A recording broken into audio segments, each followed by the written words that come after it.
Welcome to this NCDA vlog.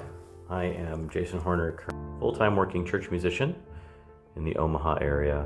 Today we're talking a little bit about what it means to actively participate in worship when you are a leader in worship. This is a unique challenge that comes up for church musicians. They are a active and meaningful part of the worship.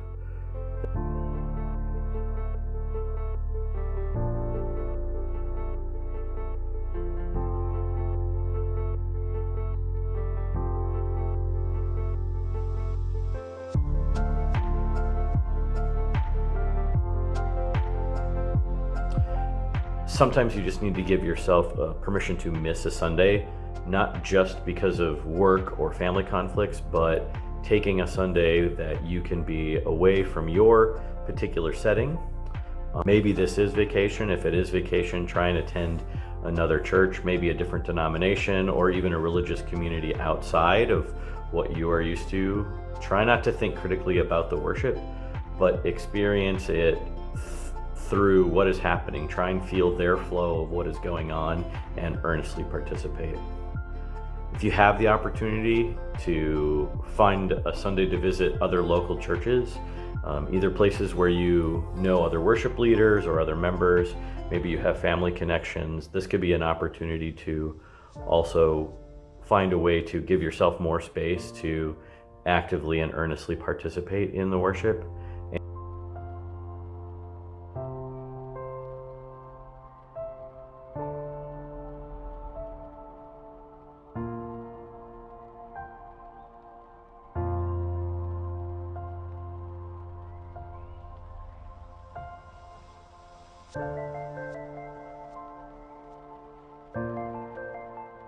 During your own worship, it is important to earnestly participate in the parts of worship that you are not actively leading.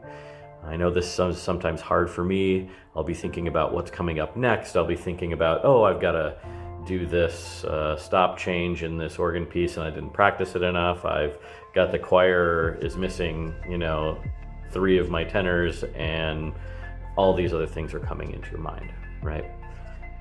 But it is really important to be honest with what is happening in the worship in the moment. Pay attention to the sermon, pay attention to the prayers, actively participate in prayers as much as you can. Do not be on your phone. That's a big one. And as hard as that is in our culture today, particularly if you're talking about multiple services that are similar and you've heard the sermon before, you've heard parts of worship before, it makes it easy to just kind of dive into that electronic device, particularly if you know that no one's seeing you, if you're in a back balcony. I think it's really important to keep those moments very earnest, and in the parts that you are leading, right? This is a job for you, but it may also be a worship service for you. It may be a part of your tradition. It also may be something that can be distracting for those who are in worship. To see you not actively participating, to see you not engaged with what's going on beyond your role can be a distraction to others.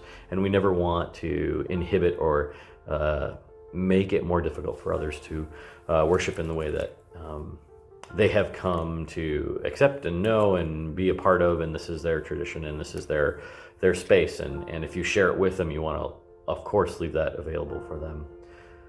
As often as possible, don't use downtime, like we said, to get ready for the next thing, making a page turn, having a conversation with another musician. And I mean, sometimes you have to, but whenever you can, this is not necessarily the time to finalize things that you're unsure about in the worship service. Hopefully you've gotten a lot of those things done in advance. You've had some time to prepare for what's happening, and you don't have to turn. Things happen, things come up on the fly, and you got to be flexible with that. But as much as you can, staying in the moment makes a huge difference and can help you feel as if you are a part of what's happening musically and what's happening in the worship. Even if you're not a member of your congregation, most of your congregation will think of you that way, will think of you as not necessarily just a leader, but a part of their life and in a deeper and meaningful way. I'm so happy to also include my friend and colleague, Kristi Treu, in this conversation. Kristi Treu is the current R&R chair for music and worship for the state of Nebraska. She has a few words to share with us about her experience as a worship leader and how she maintains her sense of participation in worship as a leader.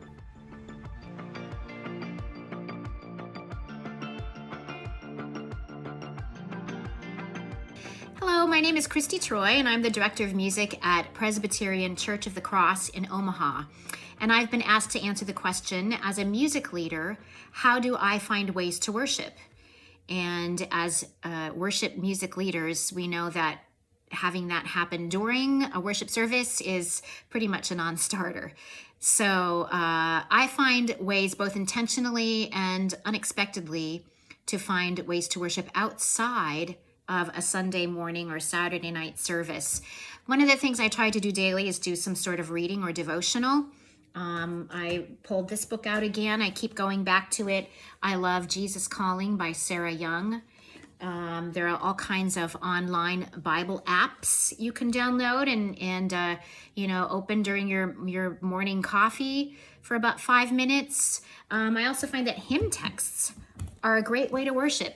Open up your hymnal, don't sing the song, just read through the words. Sometimes we're so used to singing that we forget to actually think about what it is that we're singing. And hymn texts are just, they have to convey the meaning in very few words. So it's a great way to worship. I'm also open to unexpected worship moments, and most of these for me happen during rehearsals. There are sometimes those moments where just there's something inspiring going on that helps me feel closer to God. Maybe we all feel it together. Maybe it's just individually, but I find that I worship do most of my worship in the context of the hard work of a rehearsal. Also, we do devotions before each choir rehearsal. A choir member comes and does that. They will either have a reading that I give them sometimes from this book called Rehearsing the Soul. Love this. It's written specifically for choirs, and it's good for them to hear another voice besides mine, since I'll be prattling on for the next hour and a half. It also gives me just a few seconds to sit quietly and take a breath and remember why we're all there. Yes, it's a lot of hard work, but it's so much more. And then just keeping myself kind of in balance, that work-family life balance. What am I eating? Am I getting enough sleep? Am I getting enough exercise? Am I outdoors enough? If I work hard to keep that in balance, and it's a struggle every day, and of course, sometimes things are not in balance, but it just helps me to be more open to those unexpected and inspiring moments when I can worship freely.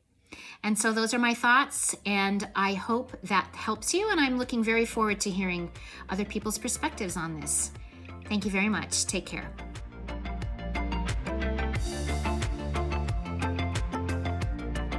A few things that I read from others.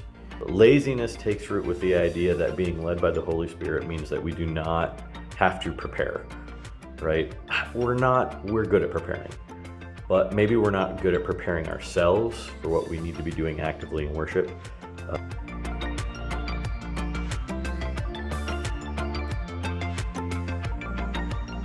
Performing versus leading worship. I think this comes into context in many styles of worship, but I think sometimes it's more prevalent when you're in a worship praise situation where you're a band leader, where you are actively including words and prayers in the midst of music as well, and it's easy to kind of get caught up in thinking that it is about you. Not consciously, but somewhere it becomes a thing that develops that this is a little bit of my show. Well, how can you get yourself in and share yourself without feeling like it is just what the focus is for you. There are other parts of worship that we've talked about that you can be focusing on. Sometimes it's the way that you hold yourself.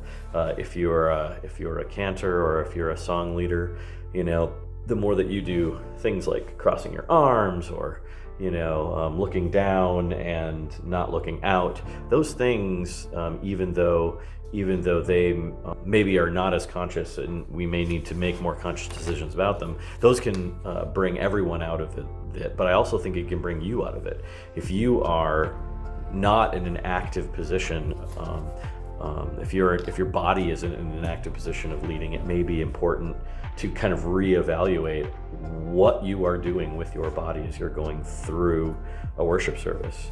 One of my mentors is a guy named Paul Westermeyer, and he has lots of things to say about musicians and music and worship and also the clergy. What if we don't sense God's presence or loving kindness among us?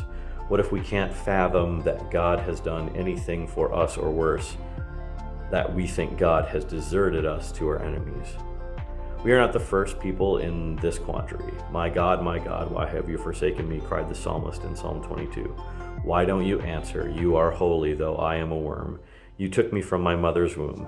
From birth I cast on you. Yet I'm poured out like water, and evildoers surround me. Please do not be far away."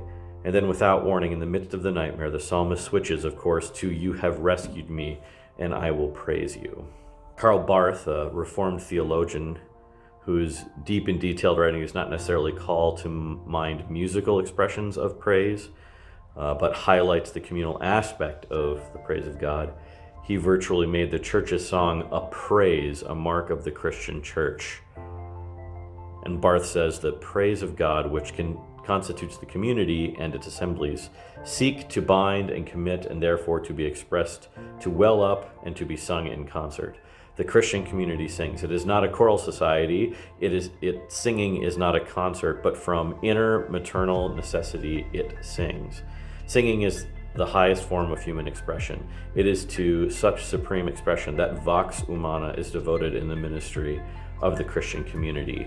We are called as musicians to lead the singing of the congregation, whether that singing actually happens with the voice or instruments or your choir or your organist or whatever it is. We have to be lifting up that voice in the way that we actively participate in that worship. Paul goes on to say, how does the gift of music relate to the church musician's role?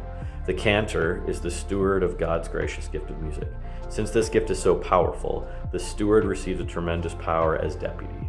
The power can easily be misused, not only by perverting it and isolating ourselves from the concerns for justice and health, but for selfish ends of ego gratification and personal control. The cantor is called, therefore, to the paradox of using the power that is granted to music, but using it with restraint on behalf of God in Christ, from whom all blessings, including this one, flow. Sunday is the day of resurrection. Each Sunday is a little Easter. That is something that Martin Luther said. Christ meets his people Eucharistically, the first day of the week, the day of creation, of divine initiatives of the new age. The eighth day, sometimes called.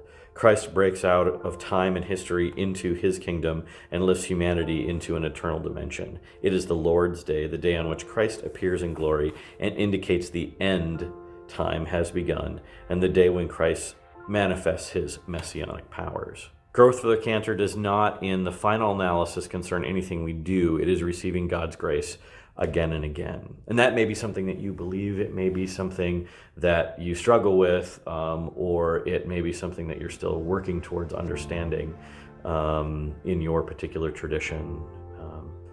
So we face God searching for people. We hazard to be so close to God that we neither see nor hear ourselves. We need to be gracious, we need to accept compliments, but we don't let them become the most important thing. And if it is of your tradition, let God be the measure of your actions in worship and how you are active Thank you so much for spending this time with me. Here are some resources that I used and some places that you can look to towards more information about what it is to be a worshiping member of a congregation and its musician. I look forward to chatting with you in the future, and thank you for watching this vlog from NCDA.